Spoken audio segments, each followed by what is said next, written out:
Time magazine. We recently spent a day with Chaffey Adjunct instructor Quinton Bemiller as he traveled between 3 jobs, stretching from Chinatown in Los Angeles to Chaffey College in Rancho Cucamonga. As being an adjunct means for me that, you know, I sort of do what I do. I put in all my time and energy, and then I've got to change gears, pack it up, move somewhere else, and then go into that mode, you know, which can be stressful sometimes. Most of the time, it's just kind of exciting. I mean, it keeps things interesting. But yeah, I mean, that's the main thing. Adjunct faculty are the backbone of California community colleges, making up as much as 70% of the teaching staff, working as part-time instructors. I like the excitement of it. There are times when it gets to be a little bit much, but most of the time, it's kind of an adrenaline type of energy, I would say.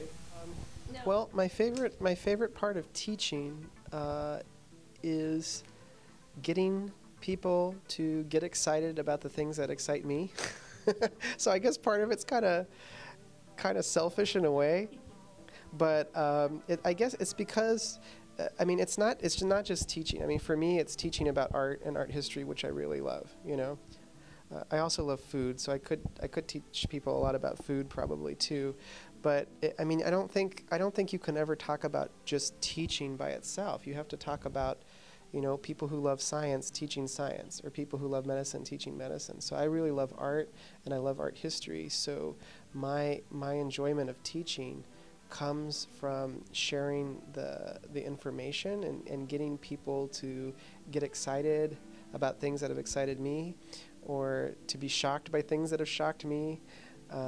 Or, you know, in art history, to even feel really uncomfortable, like you want to hide when you look at some images I show. But that's all part of art, you know. So it's that experience. Time periods, you know. Obviously, I mean, I really love contemporary art, but I love modernism. So I'd say modernism is my favorite. So basically, like roughly, like, you know, 1880. Through like 1980, 1870 to 1970. I just love that. I love the whole history of the art unfolding, and all the isms and the manifestos and the next thing and the next thing and the next thing, because it was just this really positive, forward-moving thing, you know. I don't think we're in postmodernism anymore. I think we're in some kind of eclectic, let's see, I'm trying to think of what the term is I've heard.